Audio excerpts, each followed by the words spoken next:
Bom, então, boa noite a todos, sejam todos bem-vindos ao nosso primeiro aulão. Aí, definitivamente, sejamos bem-vindos a 2025, com tantos desafios, né, tantas alterações aí na legislação, nessa virada de ano. Eu trabalho em consultoria tributária já há mais de 30 anos, já estou muito acostumado de ter aí o Diário Oficial da União, edição especial do dia 31 ou dia 30, recheado de novidades. E esse ano não foi diferente, né? Tivemos alguns marcos aí na legislação tributária, onde justamente o último dia útil do ano trouxe muitas alterações na legislação tributária, e já há 2 anos que a gente voltou a ter esse ritmo, né? Tivemos aí em 2023 a nova legislação de preços de transferência, também trazida no Diário Oficial da União do dia 30. Esse último ano, aí, alguns marcos muito importantes para quem trabalha e milita há anos na área tributária, como a reforma, finalmente, né, tivemos a lei complementar, não em 2024, mas agora em 2025, e o objetivo desse primeiro aulão é justamente trazer, né, alguns insights. É óbvio que em 2 horas a gente não consegue, né, cobrir tudo que a gente precisa aprender, mas a ideia é trazer alguns pontos que sejam relevantes aqui de uma forma geral, trazendo alguns assuntos voltados para a legislação estadual, né, mas muito mais pontualmente em relação à nossa legislação federal. Lembrando, né, a todos aqui presentes que, se porventura conhecerem alguém que não tenha conseguido participar, essa gravação será disponibilizada no nosso canal do YouTube, no canal do YouTube Tax Learning. Mas, para o final, quando a gente tiver um número maior de pessoas, aí eu já vou trazer aqui a indicação de como pode buscar esse canal. E aí pode assistir novamente, se precisar sair mais cedo, não conseguiu assistir tudo, não conseguiu efetivamente conectar, tem a oportunidade de rever isso depois. Tá? Além desse aulão, nós temos aí os aulões que foram realizados nos anos anteriores. A gente sempre atualiza alguns temas, né? A gente está sempre em contínua atualização aí de temas na área tributária, e certamente esse ano a gente deve trazer algumas alterações do que foi falado aí nos anos anteriores, tá bom? O material, né, para quem está participando pela primeira vez, ele é disponibilizado no grupo, né? Então, se tem algum colega que não participa do grupo, de repente é importante participar, porque o grupo ele não tem o objetivo de ficar mandando mensagens diárias, né? Porque às vezes a pessoa não participa do grupo com esse receio de ficar recebendo mensagens diárias. Normalmente divulgamos aí os aulões gratuitos, algumas promoções, alguns cupons promocionais que são exclusivos aí aos participantes do grupo, né? Ou é um novo curso que é lançado. Então, o objetivo é efetivamente esse, tá? Não há interatividade, justamente para não ficar cansativo, somente para trazer novidades para vocês.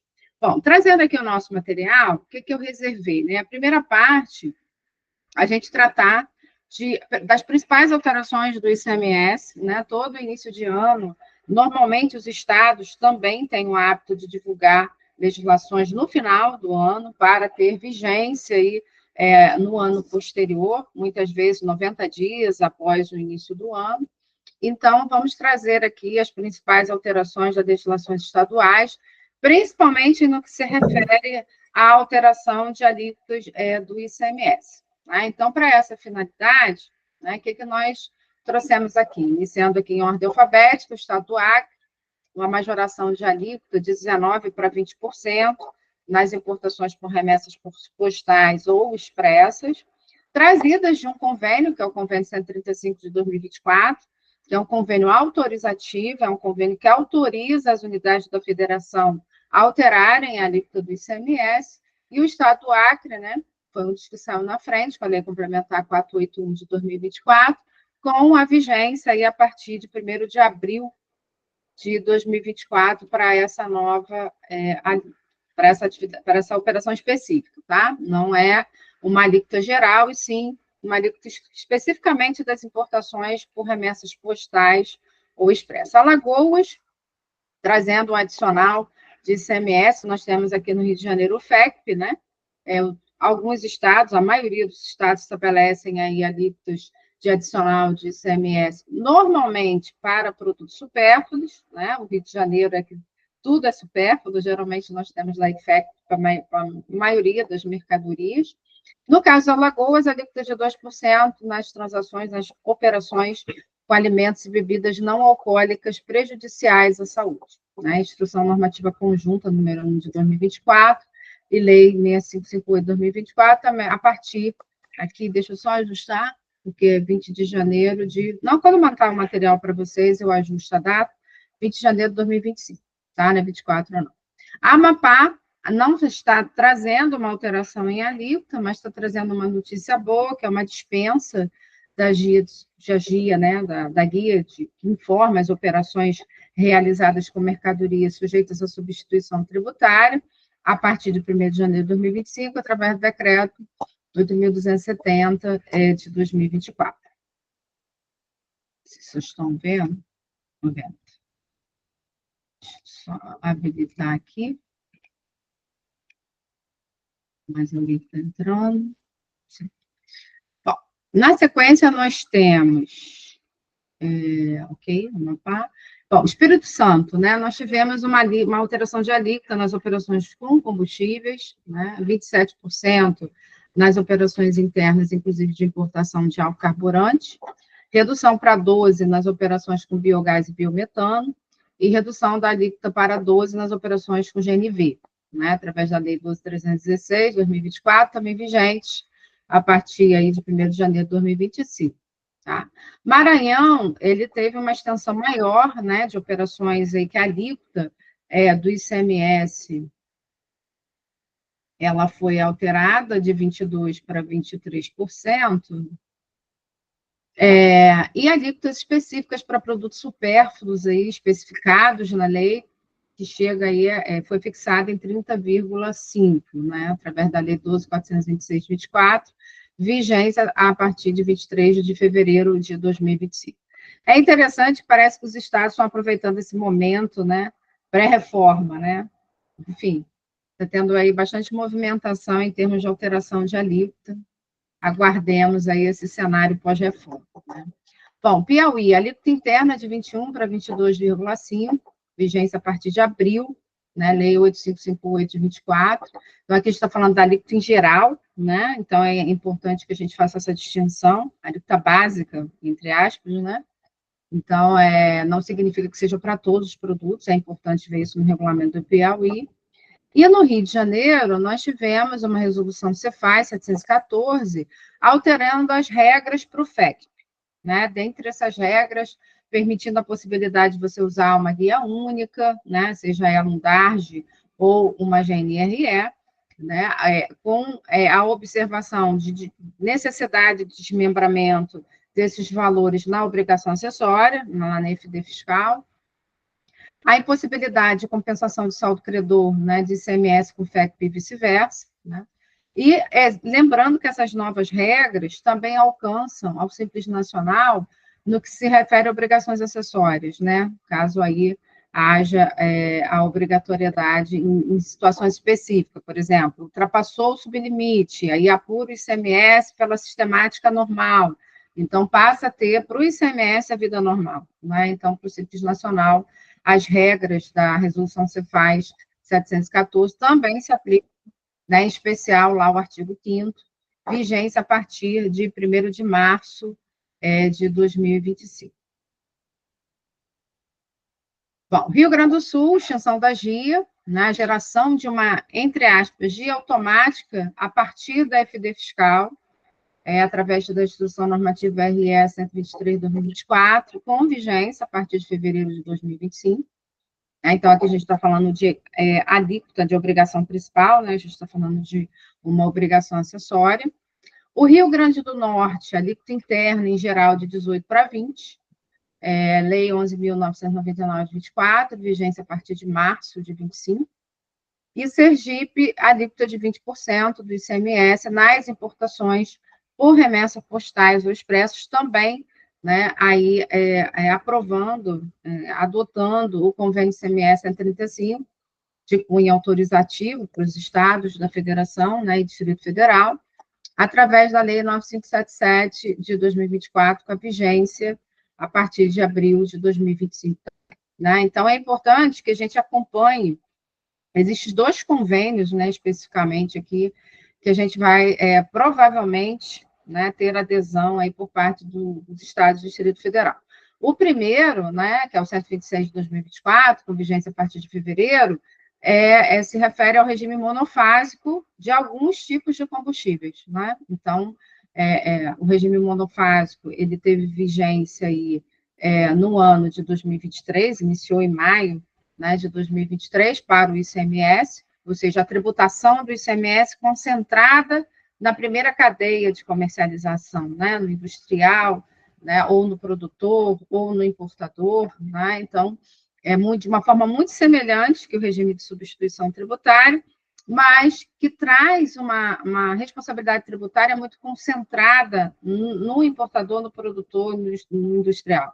Né? O próprio nome já determina, mono, né? Ou seja, a carga tributária concentrada lá na primeira etapa de comercialização desse produto. Então, 1,12 para diesel, biodiesel, 1,39 GLP, GLGN, inclusive o derivado aí de gás natural, que tem sido uma alteração bastante recorrente. Né? Então, com o Convênio 126, certamente as unidades da federação, aos poucos, elas vão adaptando as suas legislações internas para a vigência a partir de fevereiro. Então, a gente está aqui, né, falando de uma resenha tributária no dia 21 de janeiro, mas certamente, né, falando de CMS, teremos alguns desdobramentos aí a partir dos próximos meses. Convênio ICMS 135, né, que altera o convênio 81 de 2023, que autoriza as unidades federadas a conceder a redução da base de cálculo nas operações de importação realizadas por remessas postais ou expressos, com vigência a partir de abril. Então, quando a gente fala de benefícios fiscais em âmbitos do ICMS, para quem não está acostumado a lidar muito com essa legislação, nós temos uma determinação, né, que os convênios, os benefícios fiscais precisam ser autorizados pelo CONFAZ, que é um órgão, né, federal que congrega as reuniões entre representantes de cada unidade da federação e do Distrito Federal, e através dessas reuniões, ali são efetivamente aí acordados os chamados convênios e protocolos ICMS. Então, quando esses convênios, esses protocolos, eles são impositivos, todos os estados do Distrito Federal são obrigados a adaptarem suas legislações para trazer aquela determinação do convênio. Ou simplesmente divulgar um ato, né, estabelecendo que está incorporando as disposições daquele convênio à legislação interna. Ao passo que, quando esses acordos, né, que são feitos via convênio e protocolo, eles têm caráter autorizativo, né, aí o Estado ele vai incorporar se ele quiser. Ele não é obrigado a atender às disposições do CONFAZ. Tá? Então, isso que basicamente aí difere um convênio impositivo, né, que ele já começa lá na cláusula primeira, com a redação assim, acordam os estados e o Distrito Federal, então ali todos eles já acordaram na reunião, então são obrigados a sair dali um trabalho de casa de adaptar as suas legislações internas. Né? Então, esse é um convênio impositivo. Já o convênio autorizativo, né, ele inicia a cláusula primeira, autoriza, né, os estados e o Distrito Federal, e aí, nesse contexto, os estados eles não são obrigados, né, a adotar. Bem?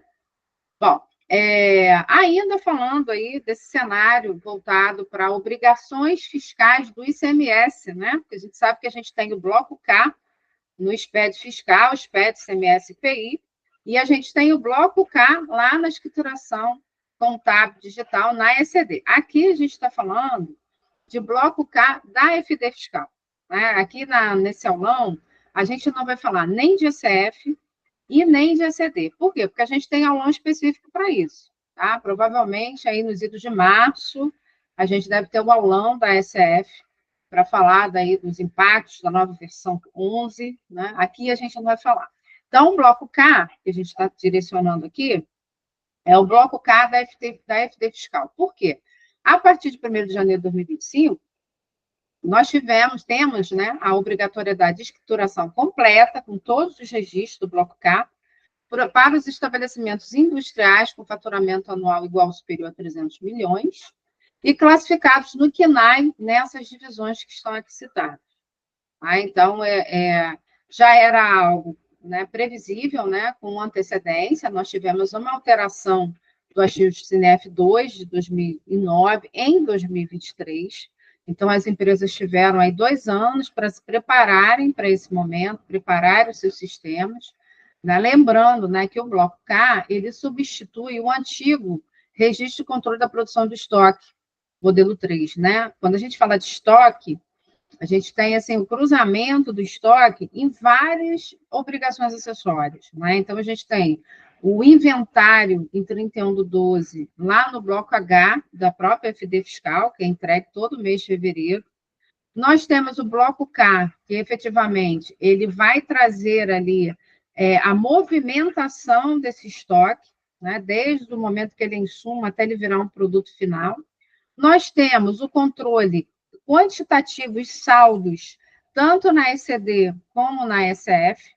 Então, estoque é algo que tem ali um cruzamento bem efetivo em vários projetos do SPED. Né? Então, é muito importante, principalmente para as empresas do lucro real, né, que trabalham aí com a dedutibilidade do custo da mercadoria vendida, ter esses dados bem consistentes, tanto lá no bloco H, como se for uma indústria no bloco K, né? Ou um atacadista já enquadrado em legislações anteriores.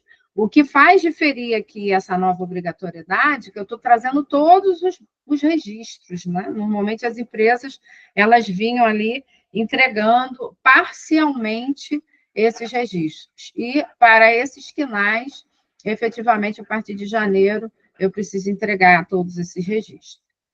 Aplica-se aos estabelecimentos industriais que realizam qualquer processo de industrialização, ainda que esses produtos, né, sejam tributados com alíquota zero ou tenham aí benefícios de isenção. E para eu considerar essa receita de 300 milhões, eu preciso considerar todos os estabelecimentos que eu declaro lá no SPED fiscal, né? Porque a gente sabe que para o ICMS e para o IPI, a apuração ela é descentralizada. Eu não tenho o mesmo tratamento que eu tenho nos demais tributos federais que não seja o IPI, né?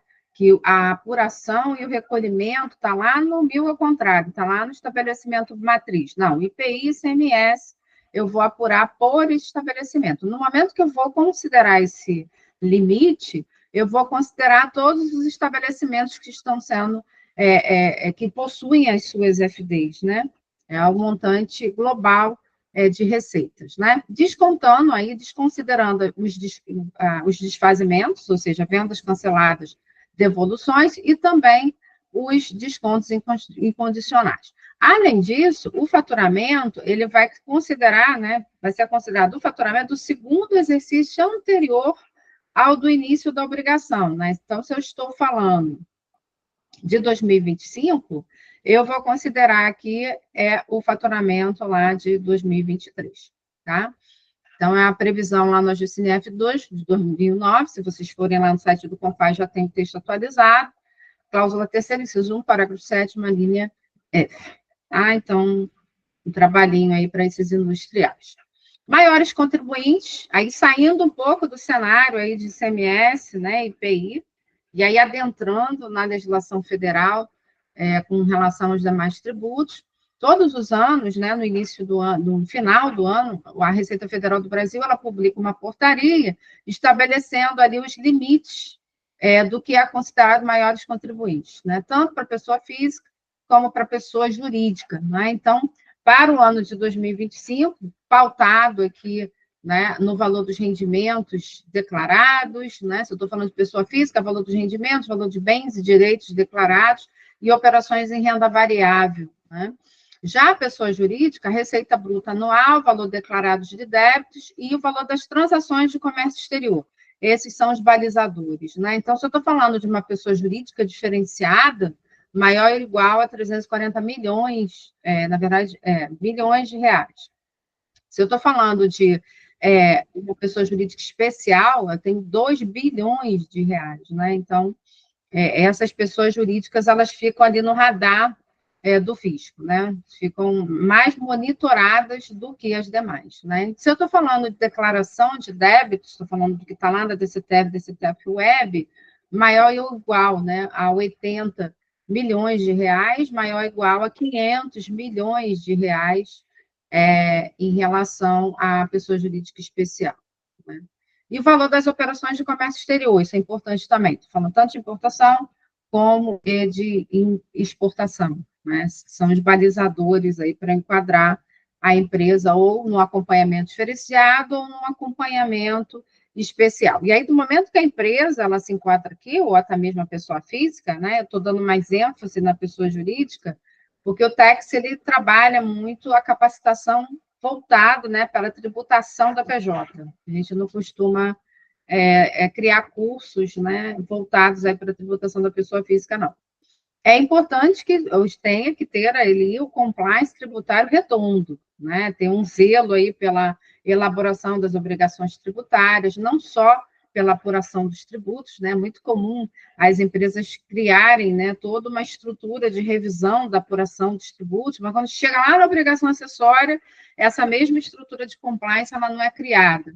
Então, isso é muito gravoso, né, porque da mesma forma que eu preciso ter a excelência na geração da obrigação principal, eu também preciso ter a excelência na geração da obrigação acessória, né? Então, é importante isso é importante para todas as empresas, mas, sem sombra de dúvida, para esse público aqui, né, é indispensável ações de compliance, né? Porque a gente sabe que o radar está ali o tempo todo. Bom, e falando de obrigação tributária, né? Que eu sempre falo, né? Tanto o DCTF como o DICOMP são obrigações que efetivamente eu preciso ter muito rigor na elaboração, porque DCTF gera dívida ativa, DICOMP pode me trazer um débito lá na frente, porque eu não tive efetivamente aí a aprovação daquele crédito tributário que foi declarado ali, ou por um erro no preenchimento. É muito comum isso acontecer, eu não cruzo o DCTF com, né, DICOMP. Mas aí o que a DCTF Web está trazendo de novo? Ela está incluindo tributos. E, efetivamente, né, esses tributos eles vinham sendo declarados no programa usual da DCTF, aquele que a gente baixa, né, para poder preencher. Então, eu vou ter a migração, né, a perna que faltava, estou trazendo para a DCTF mensal, por intermédio do módulo de inclusão de tributos, né? Quando vocês receberem o material em PDF, ali o sublinhado é um link, né, trazendo o manual desse MIT, né, desse módulo de inclusão de tributo. Então, basicamente, o que nós vínhamos trabalhando aí ao longo dos anos, né? O E-Social trazendo as informações de folha, né, de tributos incidentes sobre folha, a FDRINF trazendo a informação dos tributos retidos na fonte, e sempre ficando aí tributos por fora, né, declarados na DCTF-PGD, né? Com essa mudança, a partir aí do fato gerador, 1º de janeiro de 2025, eu estou trazendo para dentro do universo da DCTF Web, tanto o imposto de renda da pessoa jurídica, como a SSLL, como o PIS, PASEP, PI, COFINS, CID, OF, Condensine, né, que é uma contribuição social aí devida para as empresas que têm atividade audiovisual, a contribuição previdenciária aí da parte pública, né, dos segurados da parte pública, e o RET, que é um regime especial de tributação da atividade imobiliária, né? Então, estou trazendo aí o que faltava. E aí, o grande desafio, quando a gente fala de trazer esses tributos aqui para dentro da DCTF Web, é como essas atividades elas são divididas dentro das empresas, né? Porque, por vezes, eu tenho PIS, COFINS lá na área fiscal, por vezes eu tenho PIS, COFINS lá na área contábil, por vezes eu tenho bola dividida, né, que traz um risco absurdo em termos de compliance, né? Porque quanto mais eu estratifico aquele dado, né, maior risco de erro. Então, traz um novo desafio, né? Porque eu estou trazendo para dentro da DCTF Web tributo sobre o lucro, eu estou trazendo tributo sobre faturamento, estou trazendo CIT, e pode ser que esses tributos eles sejam apurados por áreas distintas dentro do meu compliance. Então, traz, né, como outros assuntos que a gente vai falar aqui, uma necessidade de rever processos, né, estabelecer ali a matriz de responsabilidades, e escrever quem vai fazer o quê. A gente sempre brinca, né? Isso aqui é cachorro de dois homens. O que que acontece, morro de fome? Se eu não estabelecer papéis claros, olha, é você que vai fazer, fulano. É você que realmente vai fazer e vai revisar. Se eu não explicar claramente quais são os tributos que eu vou precisar declarar ali na DCTF Web e quem serão os responsáveis, o risco, né, de eu ter uma falha na minha comunicação, uma falha de processo, é muito grande. Tainá, seu microfone está aberto. Você quer fazer alguma pergunta? Ver se eu consigo mutar. Aí, como eu me virei, assim, eu conhecia, né? Tainá, você está com o microfone aberto? Obrigada. Bom, então a DCTF ela traz esse desafio, como outros temas que a gente vai falar aqui também. Né? Então, tivemos aí essa alteração pela Instrução Normativa 2237, com prazo, né, até o 25º dia útil do mês seguinte ao dos fatos geradores, né? Então, vamos falar aí do período de apuração janeiro, para entregar em fevereiro, e já preciso alinhar esse processo, né? Então, por vezes, a gente encontra essa situação aí, o PIS/COFINS, né, o ICMS, o ISS, o PIS/COFINS, tudo que é tributação indireta, né, tá lá no fiscal. Tudo que é tributação direta está lá com o pessoal do contábil, né? E aí, onde é que fica a DCTF? Quem vai efetivamente incluir esses dados e fechar esse ciclo para declarar os débitos para a Receita Federal, né? Fica esse trabalhinho aí para que as empresas possam repensar, né, em relação a essa mudança. Bom, DIRB, né, também tivemos uma instrução normativa no final de 2024. Aliás, a DIRB tem dado bastante trabalho, né, porque desde a criação dela, nós já tivemos, né, vários updates aí da IN, trazendo os novos benefícios fiscais de efeito retroativo, tá? Com efeito retroativo, que traz bastante trabalho para as empresas, né, porque elas vinham ali declarando a DIRB com base naqueles benefícios fiscais que estavam relacionados na IN originária. Após isso, tivemos uma nova repaginada dessa IN trazendo os novos benefícios fiscais. Anteriormente, né, a essa alteração, tivemos a inclusão aí das subvenções para investimento, e agora nós tivemos a inclusão, né, de benefícios fiscais aí no âmbito da cesta básica, voltados aí para PIS/COFINS, benefícios relativos a transporte aéreo de passageiros e benefícios aí em Zona Franca de Manaus. Todos os benefícios que são concedidos para empresas instaladas na Zona Franca de Manaus, eles precisam ser declarados, né? E aí o prazo até 20 de março de 2025 para períodos de apuração de janeiro de 2024 posteriores, né?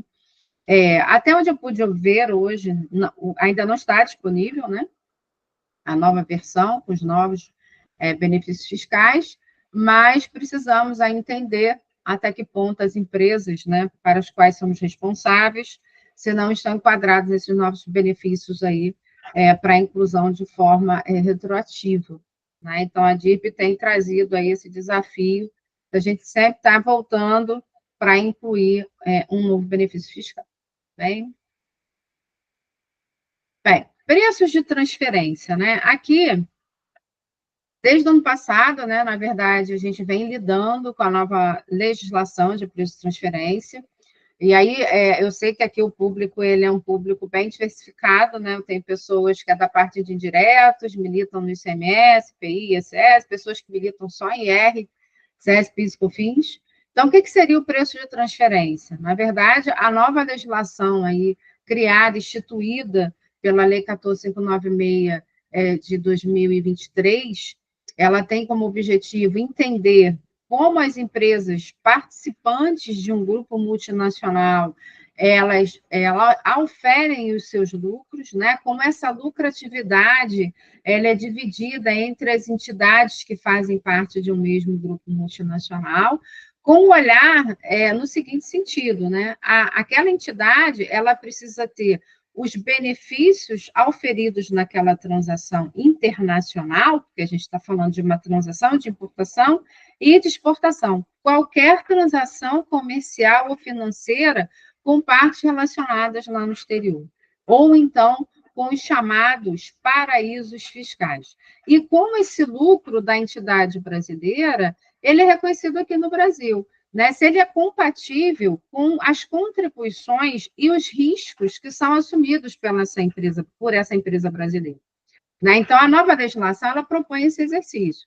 Será que efetivamente, né, vamos imaginar que o preço de transferência seja uma torta, e ali eu tenho uma fatia para cada país. Será que realmente a fatia do Brasil teria que ser daquele tamanho? Quais são as contribuições que ela faz naquele contrato mantido com aquela controladora lá, estabelecida, vamos imaginar, nos Estados Unidos? Será que ela assume mais riscos que a contraparte? Então, ela teria que ser remunerada na mesma proporção. Então, realmente é uma legislação densa, né, que a gente teve aí a vigência a partir de 1º de janeiro de 2024, com exceção, né, das empresas que fizeram a adoção antecipada dessa nova legislação para 2023, né?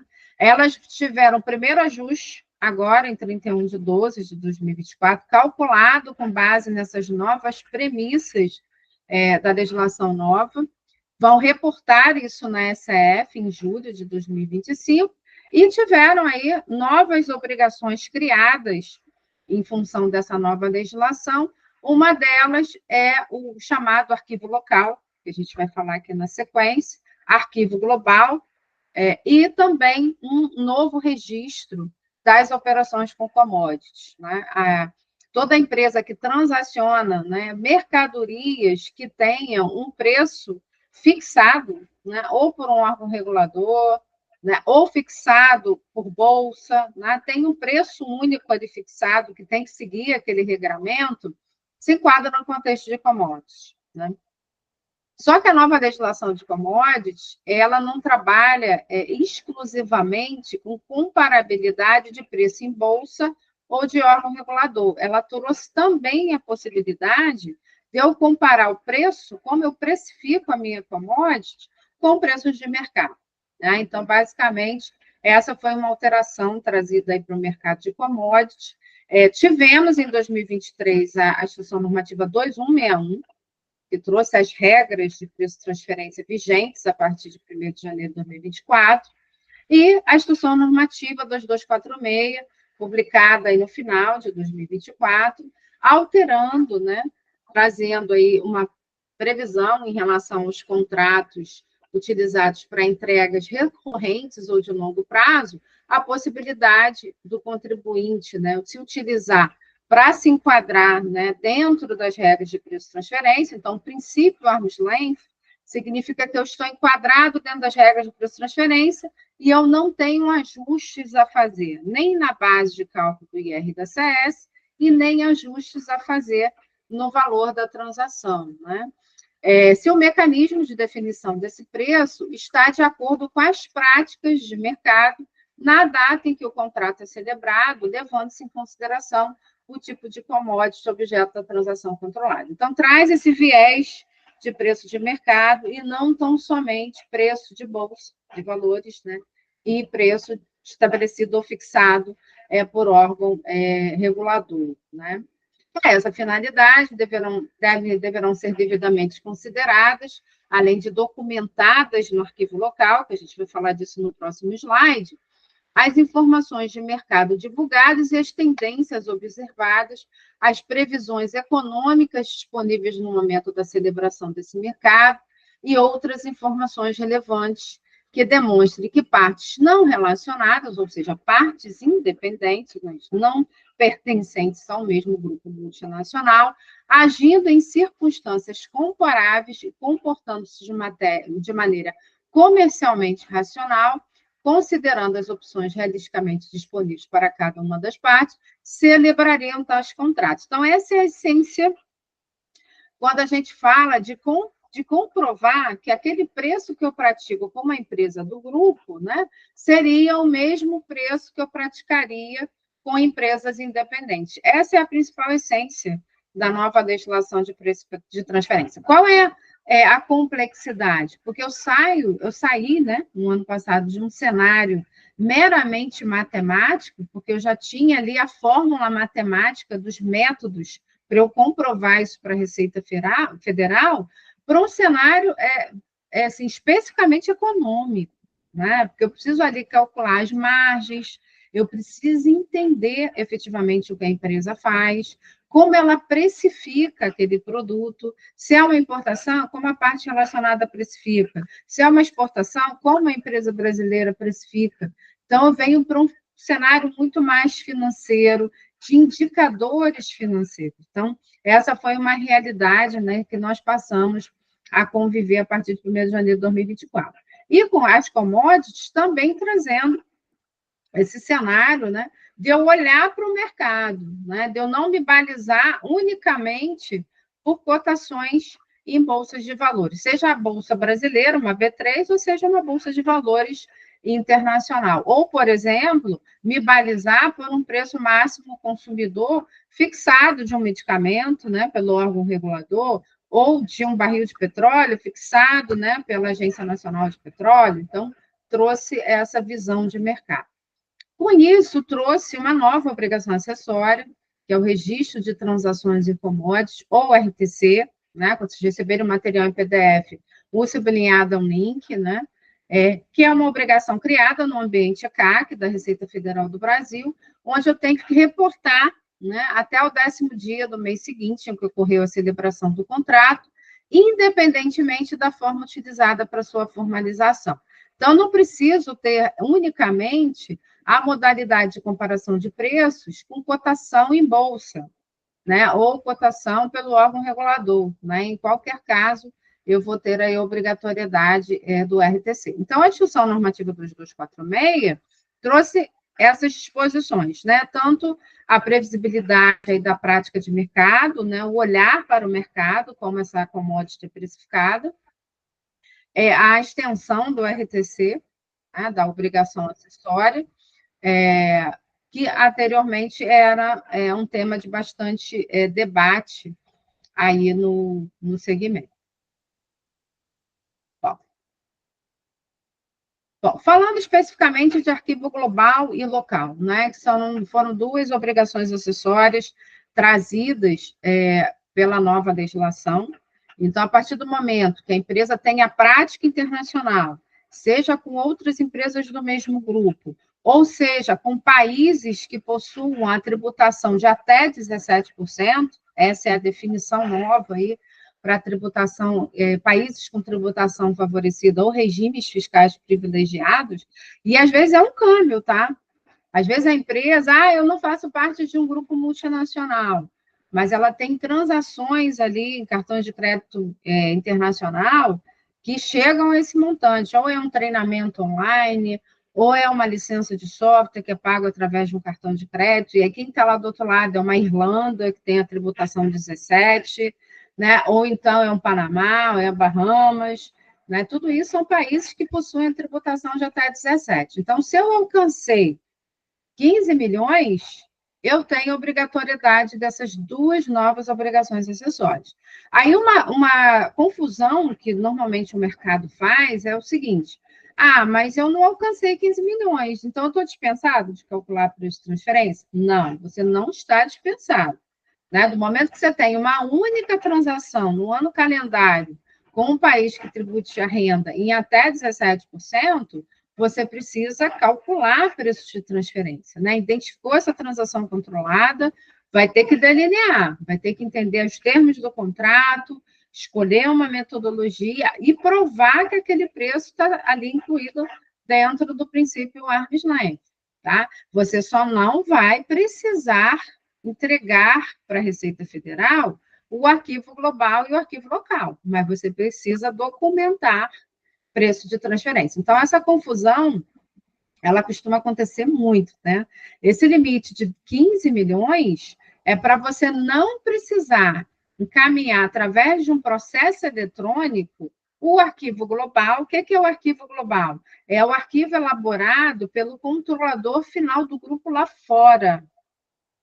né? Provavelmente redigido em inglês. Se for redigido em inglês, você pode compor esse processo no ECAC com o próprio arquivo em inglês, você não precisa ter tradução, né? Se for inglês e espanhol, não precisa traduzir.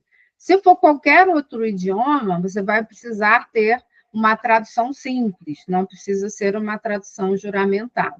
Então, você vai ter que ter, até o último dia útil do mês de dezembro, você vai precisar entrar lá no ECAC, criar um e-processo para essa finalidade, e ali você vai fazer o upload do arquivo global da empresa lá de fora e vai precisar elaborar um arquivo local da empresa brasileira, né? As disposições, tudo que você precisa declarar nesse arquivo local, você tem na Instrução Normativa 2161 de 2023, com algumas escalas de complexidade, né? Então, se eu tenho transações controladas ou transações com outras empresas do grupo, ou com países com tributação favorecida, a partir de 15 milhões, mas até 500 milhões de reais, a IN traz um conteúdo desse arquivo local mais simplificado. Né? Agora, se eu tenho transações controladas acima de 500 milhões de reais, aí eu tenho um detalhamento maior dessas informações, né? A ponto de eu precisar ter o organograma da empresa brasileira, a ponto de eu ter que submeter as informações contábeis da empresa brasileira, né? Então, é um nível de detalhamento maior que eu vou precisar aí disponibilizar para o fisco. Coisa que a gente não fazia antes, né? Antes de fazer o cálculo, só submetia dados lá nos registros da SCF, ponto final. Agora a gente precisa declarar na SCF, já temos os registros novos, né? Aí na última versão do PVA, inclusive para as empresas, né, que fizeram a adoção antecipada, já entregaram em julho de 2024 os novos registros, e, além disso, até o último dia útil do mês de dezembro, temos aí que submeter tanto o arquivo local como o arquivo global. E aí dá um medinho, né? Dá um medinho, porque você sabe que a Receita Federal vai estar com todos os dados ali do grupo. E aí vai entender, né, se realmente o contribuinte que ele tem aqui no Brasil, ele está sendo remunerado a contento. E sabemos, né, que, assim, no geral, quando a gente faz uma análise do grupo multinacional, a empresa brasileira, ela foi criada como um braço daquela transação internacional. Então, quando muito, ela tem uma lucratividade mínima ali. Né? Ela tem uma lucratividade para se manter viva no Brasil. Mas ela, assim, comparada às demais empresas do grupo, normalmente ela não é a mais lucrativa. Né? E aí é que o fisco, efetivamente, brasileiro, vai cobrar essa conta. Né? Quando a gente fala de preço de transferência em âmbito OCDE, em âmbito mundial, existe realmente esse MMA, né? Que é justamente uma jurisdição questionar a outra por que a lucratividade está concentrada lá e não no contribuinte dela, a partir do momento que o contribuinte que ela tem, ele assume mais risco, ele tem mais contribuições naquele acordo, ele sua literalmente mais a camisa ali naquele acordo. Então, ele deveria, né, ter a lucratividade proporcional. Né? Então, isso é algo que a gente vai conviver aí, seriam os próximos capítulos, né, do preço de transferência, na medida que a fiscalização se capacitar, né, efetivamente especializar nos grupos de trabalho. A gente já tem aí o grupo de fiscalização internacional, que trata não só de preço de transferência, como também de imposto retido na fonte, né? Justamente para identificar esses casos onde o lucro fica lá fora.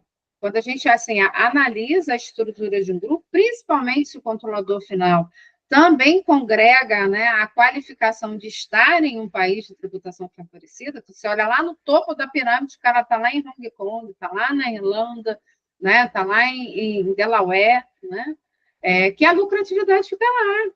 O Brasil está aqui carregando o piano e a lucratividade fica lá. Então, é o cenário de pelo menos uns 3 anos. Daqui a uns 3 anos, acredito que a fiscalização ela vai começar a se mobilizar, a entender se o contribuinte brasileiro ele está sendo remunerado a contento. né? Ou se ele realmente está pagando por uma importação o valor que ele deveria, tá?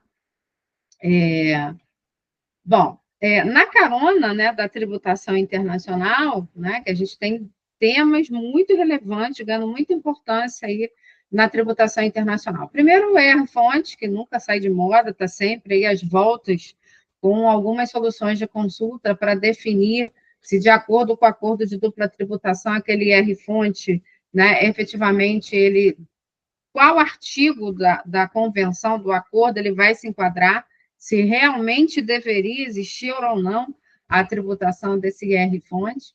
Preços de transferência, justamente para eu entender, né, o quanto eu paguei a mais ou a menos naquela importação ou naquela exportação, o quanto eu tenho uma insuficiência de receita no Brasil. E aí, na carona da tributação do modismo OCDE, o Brasil ele adotou, né, uma regra vigente lá fora, chamada de Pilar 2, Pilar 2, né, da OCDE, apenas numa vertente, né, que é a vertente que traz aí um adicional de tributação, que tem o seguinte objetivo, né, assegurar que os grupos multinacionais com receitas globais, né, acima de 750 milhões de euros, paguem uma alíquota mínima de imposto sobre a renda gerada em cada jurisdição onde opera.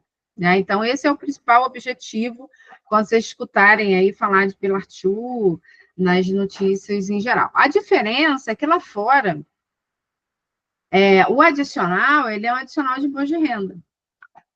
O Brasil, ele sempre tropicaliza alguma coisa, né? Quando a gente vai para a legislação de preço de transferência, a gente não, assim, não adota 100% a CDE. Sempre tem alguns toques de tropicalização, né? Algumas definições muito próprias do Brasil, quando a gente compara aí com os guidelines do OCDE. E o Pilar 2 também não foi diferente, porque lá fora o adicional é de imposto de renda, né? E aqui o adicional veio sobre a forma da CE, sobre a forma de uma contribuição social aí sobre o lucro livre. Tá? Então, estão sujeitas ao adicional do SS, né, e aí balizado tanto na Lei 5.079, como na Instrução Normativa 2.228 de 24, vou ajustar aqui, porque a lei é de 25, tá? A medida provisória, ela é de 24, mas a conversão, perdão, é de 24 mesmo, 30 de dezembro, 15.079. E a Instrução Normativa 2.228, de 24. Quando a medida provisória ela foi publicada no ano passado, concomitantemente nós tivemos a Instrução Normativa 2228, tanto qual era o interesse do Brasil de efetivamente ter uma adoção às práticas internacionais da OCDE. Né? Então, tanto para preço de transferência, que foi o capítulo de 23, como o Pilar 2, que foi o capítulo de 24, com o mesmo objetivo, né, de trazer para o Brasil as práticas internacionais. Então, todas as entidades brasileiras, né, que são nomeadas como entidades constituintes ou constituídas no Brasil, cujos resultados sejam consolidados nas demonstrações financeiras de grupos multinacionais, e aqui, né, difere de preço de transferência, porque aqui a gente está falando de grupo multinacional mesmo, né? Preço de transferência, a gente tem aplicação tanto para grupo multinacional, como quando eu tenho transações com países de tributação favorecida. Aqui não, Pilar 2 é grupo multinacional mesmo. Quando suas receitas anuais forem superiores a 750 milhões de euros. Muito parecido, né, com o limite que a gente tem para preencher o bloco W da SF. O bloco W da SF, o preenchimento da declaração país a país, o limite é esse também, né? Então, ali já foi um início de tudo, né? O bloco W da SF, quando ele surgiu lá em 2016, foi a adoção de um plano de ação BEPS 13 da OCDE, né? Então, foi a primeira adoção de uma legislação internacional, né? Depois, na sequência, nós tivemos aí a mudança da legislação de preço de transferência e agora, né, o Pilar 2 da OCDE. Então, se eu tenho efetivamente já o enquadramento nesse limite, eu já sei que 2025 eu tenho mais uma emoção, né, além do cálculo das regras novas de preço de transferência, eu tenho que calcular esse adicional da CS, considerando aí todas as entidades constituintes aqui no Brasil. Né? Então, vou ter que, primeiro, mais uma vez, né, tanto para preço de transferência como para Pilar 2, eu preciso ter o organograma do grupo inteiro, né, para entender ali quantas entidades eu tenho no Brasil, quem tem acima dessas entidades, até chegar lá no controlador final. Eu preciso ter uma visão, um retrato de grupo, tá? Então, é muito importante que eu já tenha esse organograma. E pergunte o cara lá de fora, né, se realmente a receita consolidada ela é superior a 750 milhões de euros nos últimos 2 de 4 exercícios financeiros consecutivos. Se enquadra, eu já sei que eu preciso calcular, tá? O que é entidade pela nova legislação? Quaisquer pessoas dotadas de personalidade jurídica, exceto pessoa natural, ou quaisquer arranjos, incluindo estrutura, operação ou acordo, que estejam obrigadas a preparar demonstrações financeiras individuais. O que basicamente vai diferir pelo artigo do preço de transferência é que, assim, o preço de transferência ele tem um envolvimento muito forte com a análise financeira e econômica, né? Você precisa entender, interpretar, né, as demonstrações financeiras da empresa, entender o contexto operacional, entender como ela precifica as transações, quais são as margens obtidas nessas transações. Então, essa é a nova vertente de preço de transferência. Quando eu vou para o adicional da CS, eu tenho, assim, uma linha limítrofe com análise contábil também, só que com foco muito mais em normas contábeis, né? Muitos ajustes que eu preciso fazer no lucro líquido contábil para chegar no chamado lucro globo, né? Que é o lucro que vai ser utilizado como base para o adicional da CS, tem envolvimento com norma contábil. Né? Então, aqui, para calcular adicional de CS, eu realmente, né, óbvio que tem ajustes tributários também, mas tem ajustes, muitos ajustes voltados para a adoção de norma contábil. Bom, vigência a partir de 2025, com prazo de pagamento de 7 meses após o encerramento do ano fiscal. Precisamos acompanhar as cenas dos próximos capítulos, né? Porque nós tivemos uma medida provisória convertida em lei e uma instrução normativa que antecedeu a lei, né? Na época da medida provisória, então precisamos aguardar aí se a Receita Federal vai promover algumas alterações ainda, né? E aí, como é que eu considero, quais são as receitas que eu considero para calcular o limite, né? Receitas líquidas, reconhecidas na demonstração do resultado, provenientes de vendas de mercadorias e outros bens e direitos, serviços prestados e outras atividades ordinárias do grupo e de empresas multinacional, ganhos líquidos provenientes de investimentos, realizados ou não realizados, reconhecidos na demonstração de resultados, e ganhos extraordinários ou não recorrentes, reconhecidos na demonstração do resultado. Né? Serão considerados seus valores totais e não serão consideradas receitas decorrentes de transações intragrupo que vierem a ser eliminadas na consolidação. Então, até mesmo para eu chegar aos 150 milhões de euros, eu preciso ter uma visão contábil, né? Para poder chegar à conclusão se o meu grupo ele se enquadra ou não dentro dos limites. Já é algo existente lá fora, não é algo novo, é exemplo de preço de transferência. Então, mais uma vez, o discurso que teremos que fazer, né, é a adoção de regras OCDE para facilitar, né, a compreensão e a necessidade de obtermos dados lá de fora. Né, isso é extremamente difícil, né? No estudo de preço de transferência, eu não consigo começar se eu não entender a política internacional do grupo. Né? Então, por vezes, é importante que eu explique a necessidade de obter esses dados lá de fora. O Brasil está na OCDE, está tratando o preço de transferência como eles, e agora, em relação ao Pilar 2, né, fez a adoção de apenas um dos comandos do Pilar 2, através de um adicional de contribuição social sobre o lucro líquido. Tá? Bom, como é cálculo, né?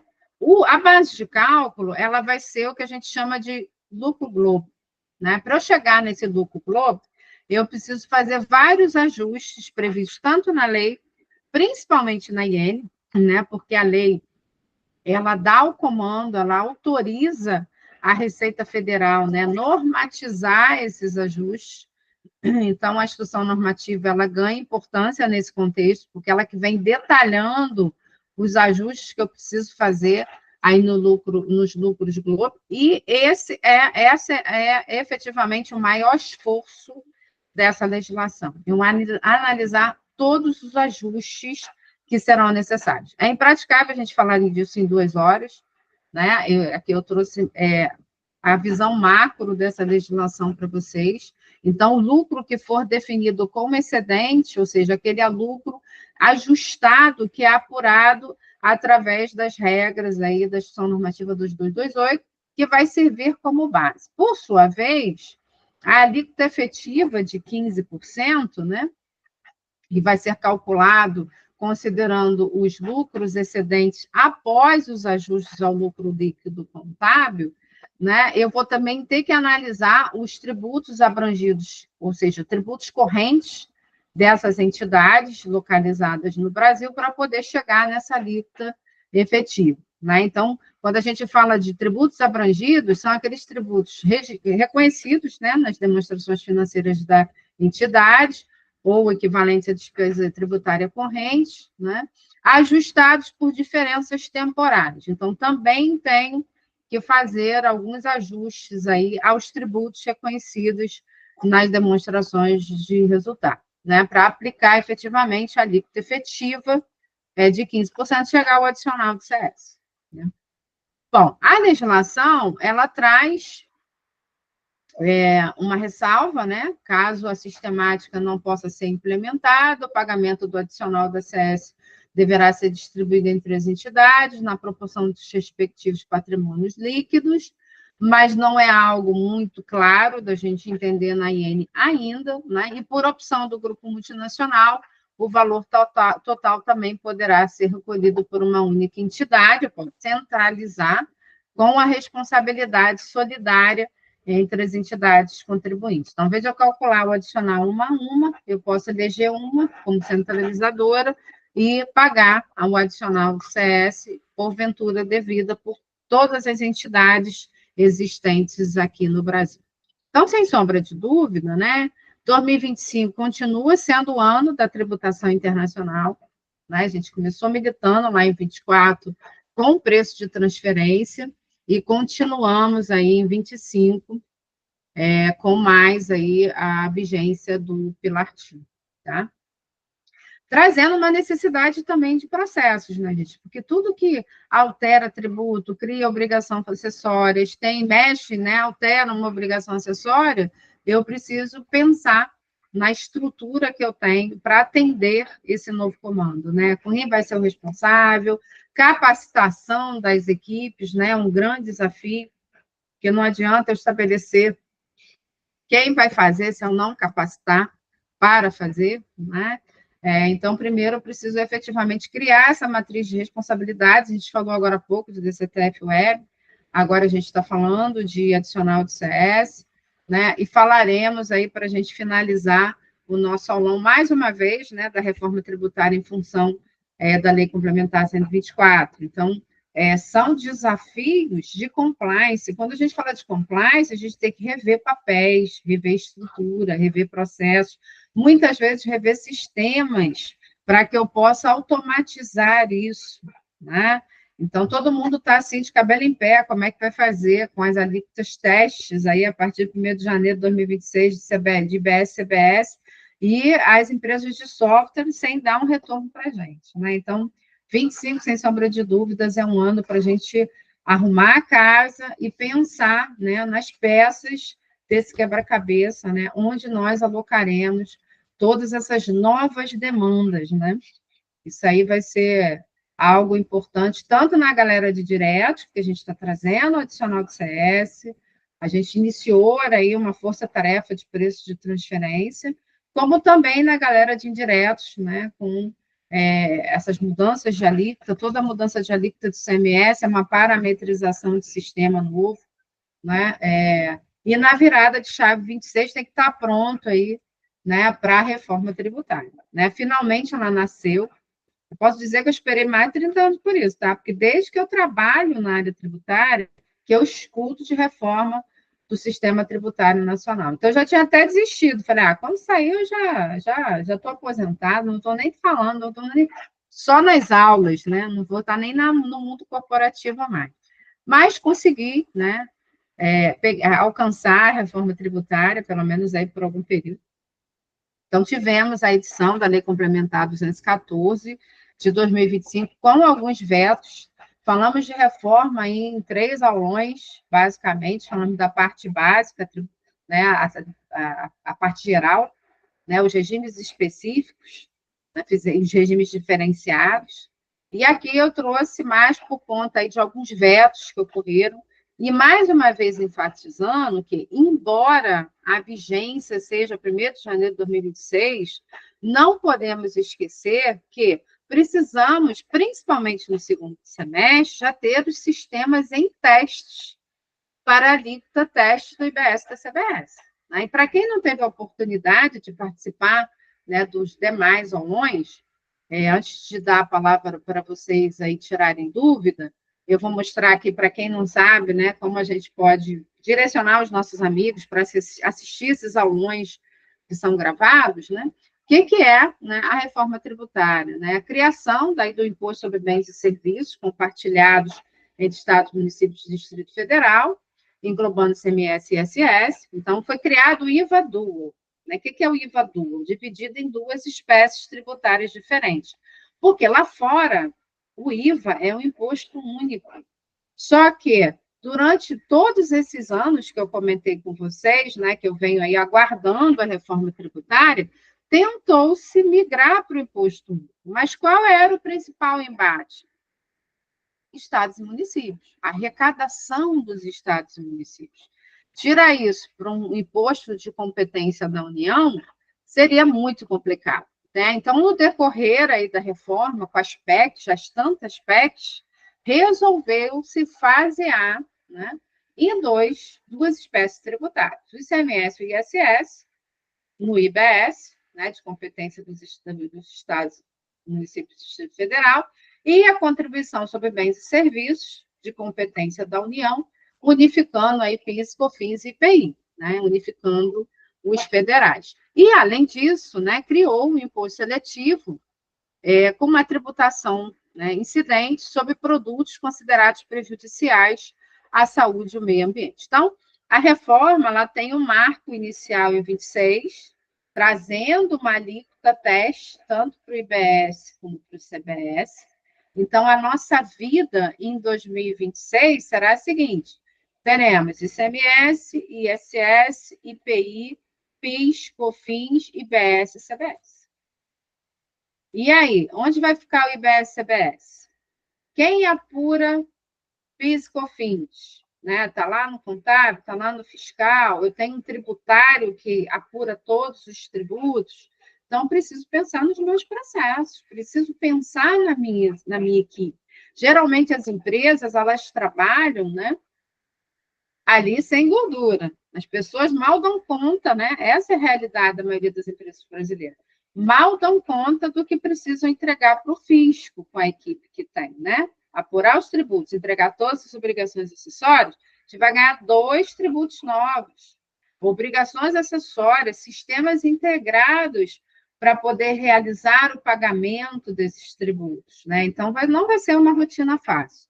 Então, já preciso começar a sondar a empresa de software que eu tenho, como está a movimentação, se existe um comitê, um grupo de trabalho, né, para poder girar esse ambiente de testes aí a partir do segundo semestre, para começar no mês de janeiro, né, rodando.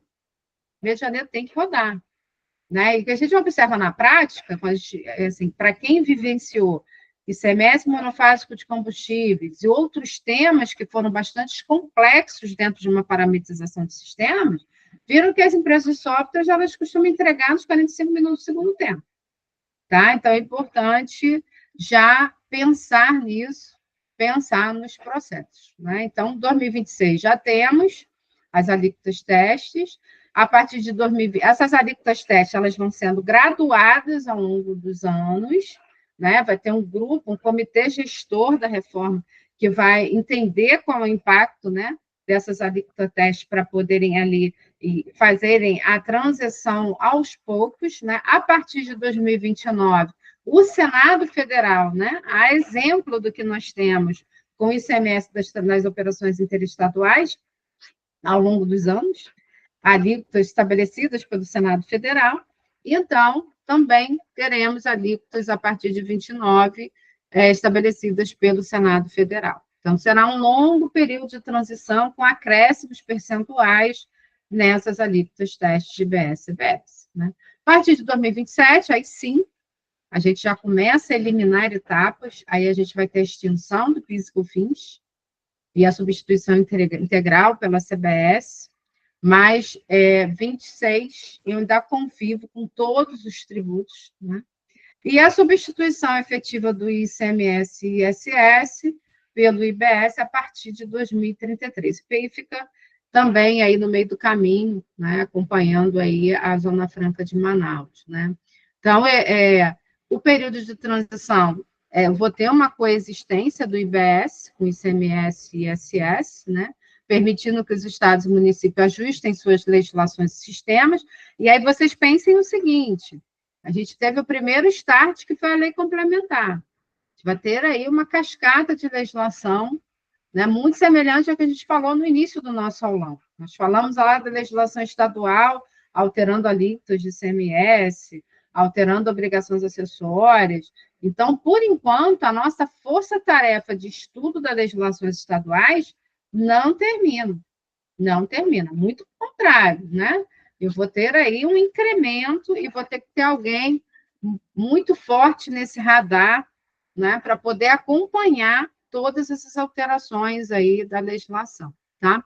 Durante a etapa, né, transição 2026 a 2032, IBS terá alíquotas reduzidas, enquanto os tributos substituídos continuam parcialmente em vigor. Então, a gente vai ter que entender se vai mudar alguma coisa no ICMS e no ISS, na medida, né, que eu vou onerando as alíquotas do IBS ou não. A princípio, não, ICMS e ISS continuam da forma como estão. O IBS é que ele vai ali tendo uma tributação gradativa. Bom, quais são as principais características, né, para quem aqui não teve a oportunidade de assistir os aulões anteriores, né? Primeiro, cálculo por fora. Né? Então, acaba aquela guerra do pricing lá da empresa, ter que fazer cálculo por dentro. Né? Isso era bem difícil, às vezes, para você explicar aos profissionais da área de vendas que não entendem de tributação, como é que você faz o grossap de CMS, né? Aí, se eu quiser grossapar também PIS e COFINS para onerar minha margem de lucro, né? Então, passou-se a ter profissionais desses segmentos exclusivamente para fazer pricing, né? Então, com o IBS e CBS é por fora, a exemplo do IPI, é por fora do preço da mercadoria. Regime não cumulativo, tributação concentrada no destino, são as principais características. Créditos condicionados ao pagamento dos tributos. Justamente para quê? Para eliminar a sonegação fiscal. Né? Então, quando houver, né, o recebimento do valor daquela mercadoria pelo fornecedor, eu vou ter ali o chamado split payment, ou a divisão do pagamento, o que é tributo e o que é valor de mercadoria. E o que é tributo vai direto para os cofres públicos. Então, ali já nasce o direito creditório do adquirente. Né? Então, vai ser automático. Agora, vocês imaginem a nossa vida na integração disso tudo, né? Porque o governo ele vai ter que disponibilizar isso para a gente, e a gente vai ter que adaptar isso dentro da nossa rotina, no decorrer de 25. Tá? Então, a gente acha que é muito tempo? Não, passa rápido, muito rápido. Daqui a pouco a gente está lá, ó, virando, está lá no Réveillon de 25, né, tendo a obrigação de 2 de janeiro de 2026, já rodar a tributação do IBS e CBS, integrando base de dados para gerar pagamento, para gerar as obrigações acessórias, para gerar os documentos fiscais, que a gente já tem nota técnica, né, da nota fiscal eletrônica, né? Então, a gente precisa ficar muito antenado nos próximos capítulos disso aqui, tá? A gente deve fazer um aulão focado na operacionalização, focado nas obrigações acessórias, na medida que a gente tiver mais dado, tá? Na medida que isso for evoluindo, a gente vai conversando aí no decorrer de 2025.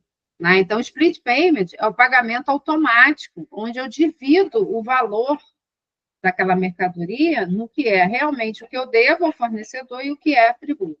Tá? Manutenção dos regimes específicos de tributação para setores que apresentam particularidades fiscais. A gente vai falar aqui dos vetos, mas a gente tem um aulão, né, de regimes diferenciados, a gente fez um aulão disso, tá? Regimes diferenciados com redução de alíquotas para bens e serviços essenciais e manutenção da Zona Franca de Manaus, áreas de livre comércio e simples nacional, bem como regimes especiais aduaneiros para bens de capital. Né? Não foram mantidos todos os regimes aduaneiros especiais, mas pelo menos aqueles que são mais expressivos, né, para a nossa economia, eles foram mantidos. Tá? Bom, falando de veto presidencial, né, porque a gente teve aí, na verdade, a tramitação do projeto, né, de lei complementar 68 de 24 nas casas, né, na Câmara dos Deputados e Senado Federal, né, com ajustes, com algumas emendas, e aí o texto final foi submetido à sanção presidencial e o presidente estabeleceu alguns vetos que vão ser analisados pela casa, né, pelo Congresso Nacional. Definição de não contribuintes, vetados dispositivos que afastavam a incidência de IBS e CBS sobre os fundos de investimento patrimoniais, né? Isso tem dado bastante artigos aí na mídia, se vocês procurarem, né? Valor econômico, vários debates aí por parte dos advogados. Recolhimento do tributo pelo adquirente, veto ao dispositivo que tratava sobre solidariedade entre adquirente e fornecedor, né? Então, isso é legal. Né? Insumos agrícolas e aquícolas, vetados parágrafos relacionados ao diferimento de IBS e CBS na venda adquirente sem direito a crédito. Zona Franca de Manaus, vetado dispositivo sobre manutenção de créditos em operações subsequentes à importação para revenda, que não atenda às regras de crédito presumido de IBS e regra limitadora de crédito presumido de CBS relacionada à redução do IPI, né? Porque o IPI ele vai sendo extinto na medida que eu vou ali atualizando os benefícios da Zona Franca de Manaus. Imposto seletivo, retirada a hipótese de não incidência na exportação de bens e serviços.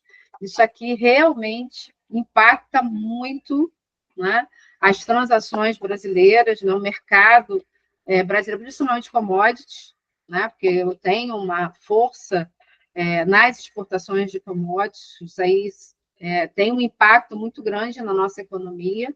Aí a expectativa é que realmente houvesse a desoneração do imposto seletivo. Intimações tributárias, vetada a possibilidade de métodos alternativos de intimação na impossibilidade do domicílio tributário eletrônico.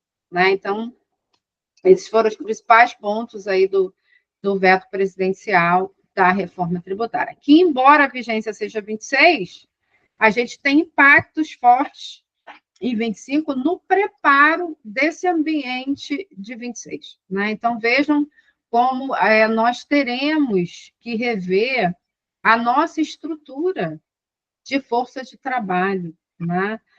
Estabelecer ali responsabilidades, capacitar essas pessoas, seja em sistema, seja em legislação tributária, ou ambos, né? Dependendo aí da graduação do cargo que nós tenhamos. Né? Bom, antes de eu abrir para vocês para perguntas, deixa eu só trazer aqui uma questão, duas, na verdade, né? Primeiro, né? Quem está aqui quer ver novamente, não pôde participar, como efetivamente eu posso rever esse conteúdo?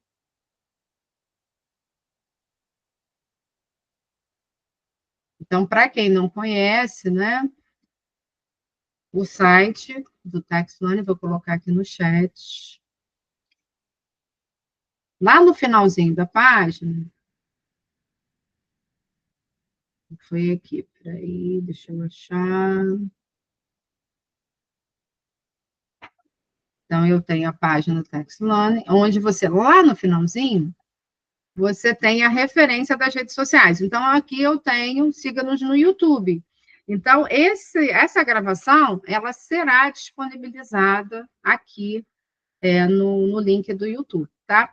Para quem não acompanha as redes, é legal, porque além do aulão, semanalmente a gente divulga as atualizações da legislação tributária, tá? Então, muito do que está sendo dito aqui, para quem acompanha as redes, já vinha sendo divulgado lá, tá? Então, quem não acompanha, segue a gente, curte, indica para amigos, que é bem legal, tá? Além disso, o que eu queria dizer, né? Aqui nessa página, a gente tem os cursos gravados, né? Gravados em videoaulas, né?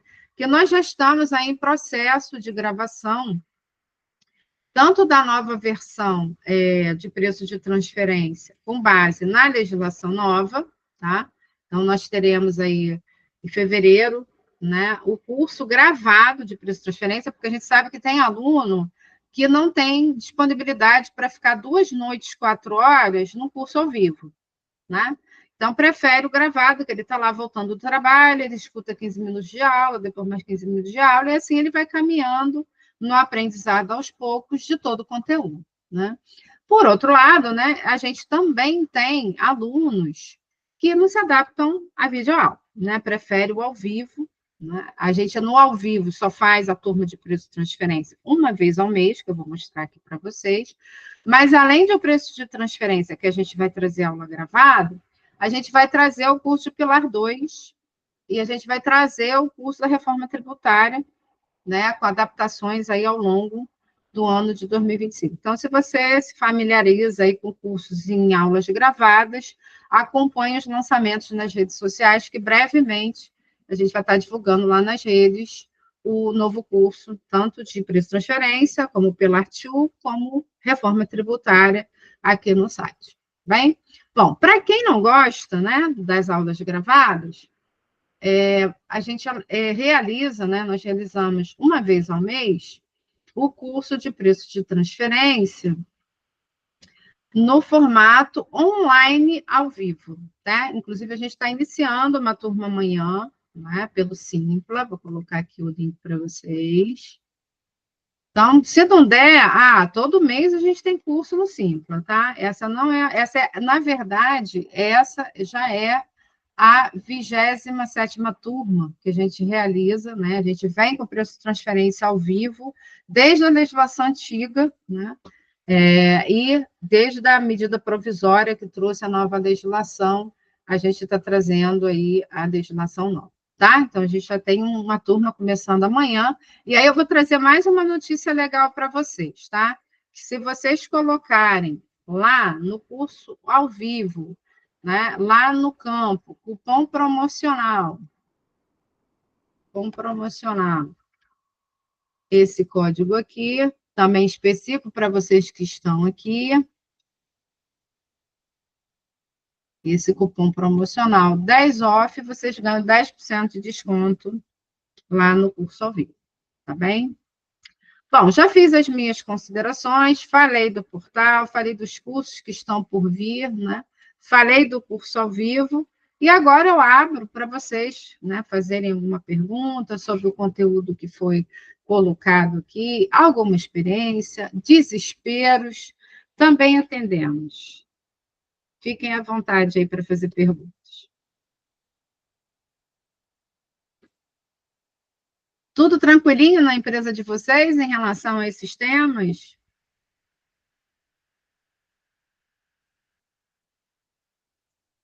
Variadamente, com os projetos no SAP, sistemas fiscais, soluções, processos. Muito trabalho aí para 2025 e 2026. Muito trabalho. Eu acho que esse trabalho, o trabalho maior, né, já começa com os softwares que você tem para realizar suas tarefas, né? Porque é muito interessante, né? Porque eu acho que o software house deveria ser assim, extremamente estratégico, até antever o cliente. Olha, você vai ter essa mudança. Mas, pelo menos as experiências que eu tenho, você tem que ficar em cima dela. Ó, tem essa mudança. né? Às vezes a gente chega lá na ECF com um novo registro, cobrando uma nova versão do sistema, porque não está na versão. Então, a gente ficar atento a todos esses detalhes. Se o sistema vai ficar pronto, né? Como é que eu capacito a minha equipe? Quem vai ser o responsável da minha equipe por cada uma das coisas que a gente comentou aqui? Como é que eu vou dividir esse trabalho? Como é que eu vou fazer um grupo de trabalho? Fazer um grupo de trabalho da reforma tributária, um grupo de trabalho do Pilar 2, né? Se eu tenho transações internacionais, se eu faço parte de um grupo multinacional. Então, isso a gente já tem que fazer logo. O planejamento é para ontem, tá? Quem é que vai ser responsável por quê? Vou capacitar o fulano no curso X, né? Para ele ficar antenado do que ele precisa fazer. Não, vou fazer in-house. Eu mesmo vou ensinar, né? Isso é para ontem, tá? Muito, muito boas suas considerações, né? Porque realmente a gente vai ser multitarefa em 2025. Mais alguém?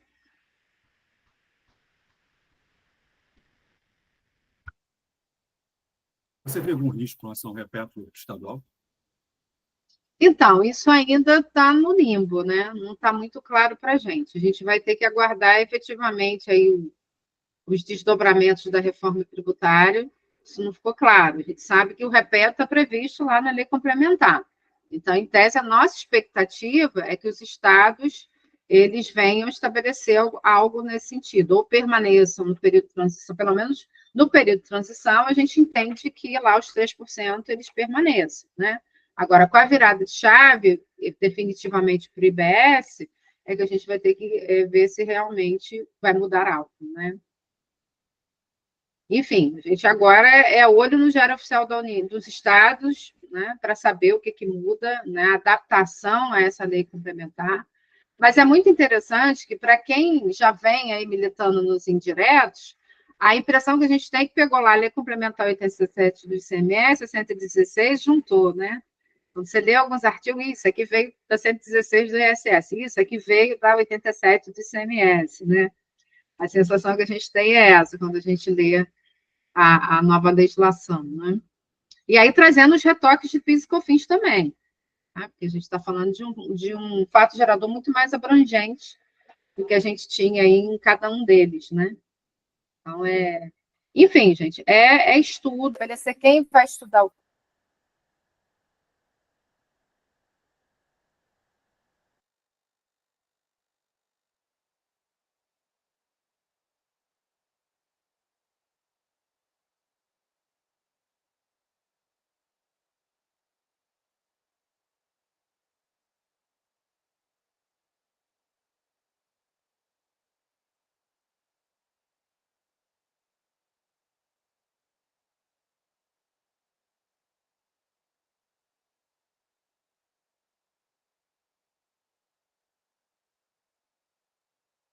Da minha parte, eram essas considerações que eu gostaria de fazer em relação aos temas aqui tratados, tá? No mais, espero encontrá-los aí nos próximos aulões e nos cursos, tá bom? Se ninguém tiver algo a comentar, a acrescentar, a gente finaliza aqui a nossa aula. Marta, obrigada. Sí, vamos a ter que esperar las nuevas aprobaciones das alíquotas, ¿no? El 2026. Sim, Todo com ela certeza. como vai ter que fazer um paralelo, PIS, COFINS, IBS, Assim, você vive o seu mundo atual com mais tudo que vier de IBS e CBS. Esse é o impacto. E aí você precisa pensar, né? Se a sua equipe hoje, né?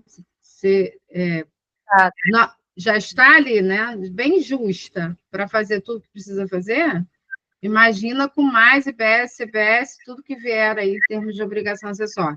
Então, realmente, é redesenhar isso, né? Redesenhar e estabelecer novos papéis. com certeza. Não? Bom? Aí vamos a ter que continuar estudando sobre essa reforma. Sim. Até 2033, né? Quando efetivamente aí a gente tiver somente IBS, que aí também tem que repensar nesse momento. Porque na medida que você vai eliminando o tributo, você vai ter que rever a matriz de responsabilidade, composição de equipe, né? É um esforço contínuo. Muito bem, pessoal. Então, muito obrigada pela participação de vocês, tá? De estarem aqui presentes, e até a próxima, tá bom? Obrigada, Márcia, foi ótimo. Tchau, tchau. Tchau, tchau, boa noite. Boa noite.